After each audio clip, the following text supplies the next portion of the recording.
sunod-sunuran to... Sorry, Daddy? Joke, Daddy? No. He's my brother. Did you Older brother. Was it revealed kanina? Hindi. But, do you want me to... No, don't. Please, baka no. It's folded, my God. Ang galing. Yes, thank you. I really, wanted to do a role na ganito. And then, it's an answered prayer. Wow, kasi, ganun kaganda, ha? Yeah, You kasi... prayed about it. Yes.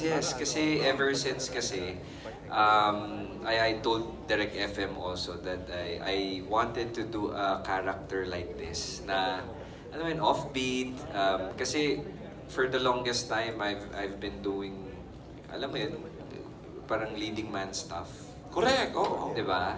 So I think this is a wonderful opportunity to me na alam mo yun, to do something like this para rin ma-show parang an opportunity for me to showcase my versatility again as an actor na hindi lang tayo pang dun sa lead nga and at the same time I can do something like this and then I want to personally thank JRB and then our directors for... She really takes care of you. Yeah. Pinagkakatiwalaan nila ako and alam nila yung kakayahan ko na gumawa ng mga ganito. And then I'm sure the viewers will be excited also kasi I'll bring a different flavor sa table. Nakaka-intriga.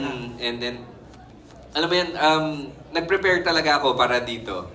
And na-excite ako kasi knowing that I'll be working again with Gerald. Kasi nagkatrabaho na kami before but hindi kami magkalaban kasi. But this time, enemies kami dito.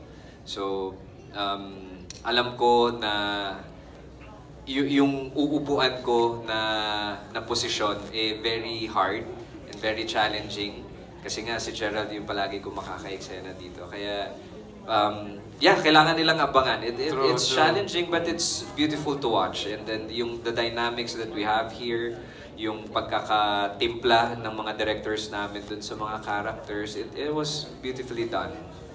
Thank you, Jason. Direct Video.